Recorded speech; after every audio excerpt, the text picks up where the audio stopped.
Well, hey guys, in this video, I'm going to be busting the myth of the base tan. The myth that tanning will protect you from a sunburn, it's false, it won't, but to a certain extent I can see the thinking, and there is a little bit of rationale behind it. When you get a tan, it's an injury response to DNA damage. The result is producing that melanin pigment, which is kind of designed to block out some of the UVB rays that cause further DNA damage. However, research shows quite clearly that getting a suntan does not offer adequate protection against future sunburn. The tan that you get, if you are able to tan, not all skin tones are, but the tan that you get from the sun, it offers at most an SPF of 3, which is inadequate to protect your skin from a burn or from further damage. Furthermore, the tan that you got from the sun, it suppresses some of the healing and injury response mechanisms in the skin, so that if you then go out again on your vacation, your body is less well equipped to handle that damage from UV rays. A lot of people think of skin injury solely as it relates to sunburn, and that is what they're hoping to get away from with the tan. But they're replacing one form of skin injury with another, so it just doesn't make sense. While a sunburn is painful and a suntan is not, as a matter of fact, it is rewarded in our society, it is more socially acceptable, they are both of equal severity in harming your skin. Sunburn is mediated mostly by UVB. That's what's causing the DNA damage and the redness. Whereas sun tanning is caused by UVA rays. Mostly, those are the rays that penetrate really deep into the skin and destroy collagen. Here's the clincher though. A lot of people think that if they go to a tanning bed, that is going to protect them from a sunburn. And it's even more wrong than a suntan. For the most part, the bulbs that they use in tanning beds mostly emit UVA, very little UVB. The subtle amount of SPF that you might get from a suntan, that SPF of 3, which again is inadequate to protect you, you're not even going to get that from a tanning bed, because that SPF of 3 comes about as a result of exposure to the UVB rays, which you don't get in a tanning bed. The tanning bed just gives you a really high deadly doses of UVA rays, which lead to premature aging, suppress the immune system, and skin cancer. Using a tanning bed just one time dramatically increases your risk for the deadly skin cancer melanoma. In fact, it is estimated that indoor tanning is responsible for around 419,000 skin cancers a year. The number of skin cancers per year related to a tanning bed far exceeds the number of lung cancers per year due to cigarette smoking. And you will not change your skin type by tanning. Some people just believe that if they get that base tan, then they won't burn. If you are predisposed to burning, no amount of pre-sun exposure or tanning bed use is going to make you into someone who doesn't burn. You can't change your skin type. And by skin type, I'm referring to the Fitzpatrick phototypes 1 through 6. 1, by definition, red or blonde hair, very pale skin, will burn, cannot tan. Whereas skin type 6 tans very easily and pretty much never burns. Then you have somewhere in the middle with all the other skin types. You're not going to change yourself from a Fitzpatrick phototype 1 to even a 3 by sun exposure. In fact, most people who are Fitzpatrick phototype 1, they come to learn how their skin just cannot deal with UV rays because they get that burn so easily and it's painful. The group of people who I find are most cavalier, if you will, with things like trying to get a base tan are people who are somewhere in the middle. They actually can tan and they believe that that tan is protective. But that tan, again, is injury and it won't protect them adequately from burning, let alone the breadth of skin damage that they are getting from not only the pre-tan, but also their sun exposure while on vacation, for example.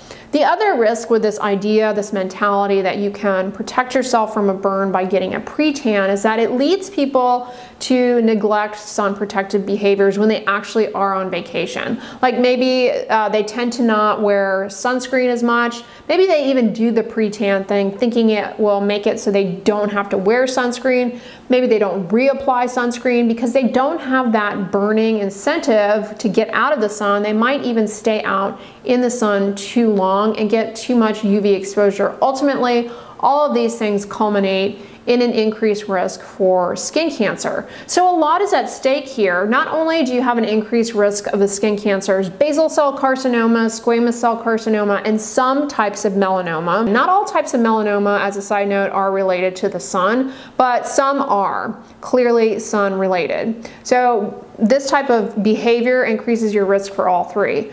But you also increase your risk for premature and accelerated skin aging in the form of wrinkles, fine lines, discoloration, sunspots, and this kind of leathery, sallow appearing skin. And I've got news for you guys out there. Despite what you might believe, this is true for all skin types.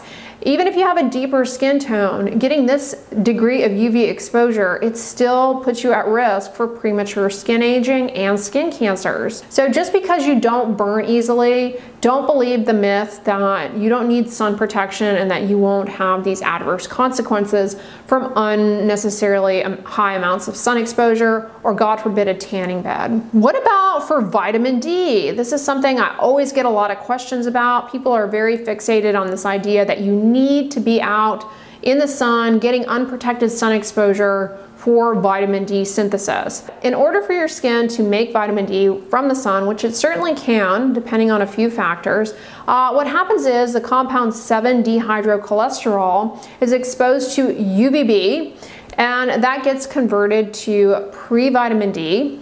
And later on, that makes its way into vitamin D through a variety of processes, including going through the kidney and the liver. But when you go for a tan, your skin, again, as an injury response, makes more melanin.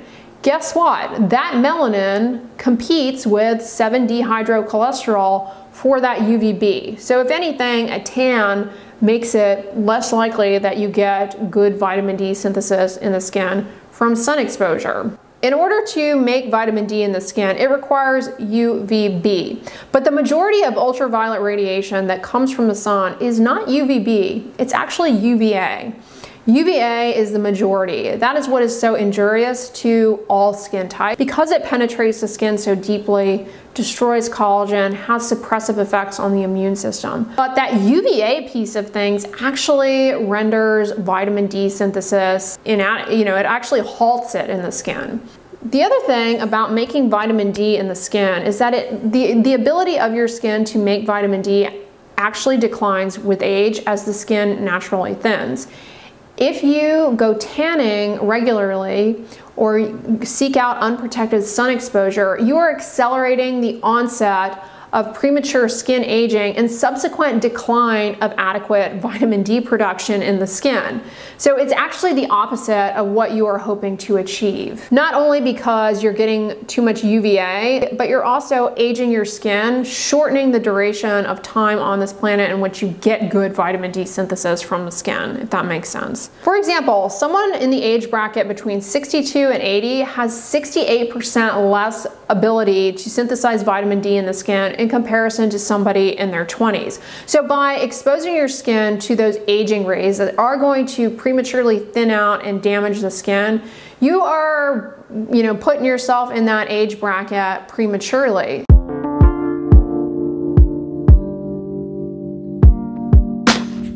UVA rays from the sun actually break down the vitamin D in the skin, and so it just doesn't make sense to go tanning in order to get vitamin D. Vitamin D synthesis in the skin is also affected by a variety of other things, where you are in relation to the sun. So it's just not a practical, pragmatic, or safe way to go about raising your vitamin D. There is no amount of sun exposure that could, raise your vitamin D without subsequently triggering that DNA damage that leads to skin cancer risk as well as premature skin aging.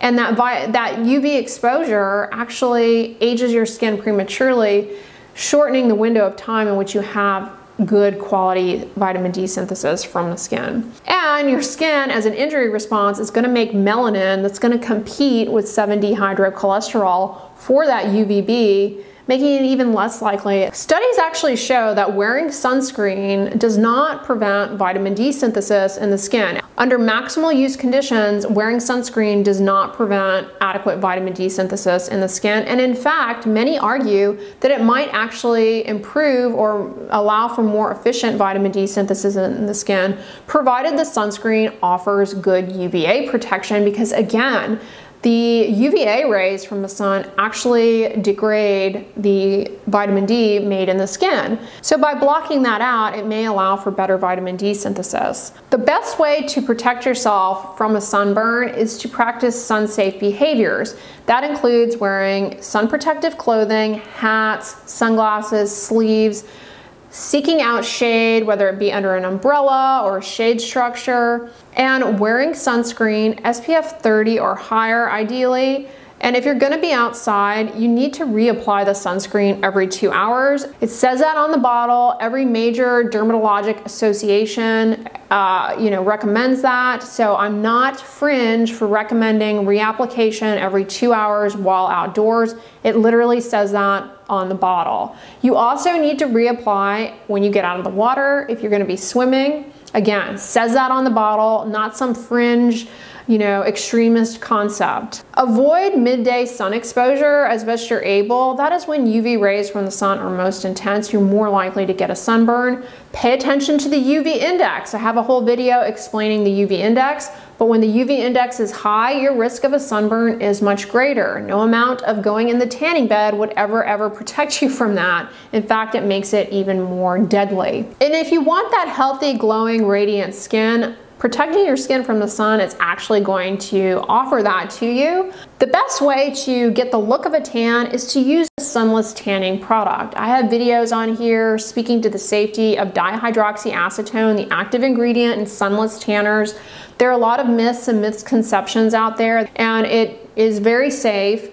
Far safer than any suntan from the sun or from a tanning bed. So go with a sunless tanning product if that's the look that you want.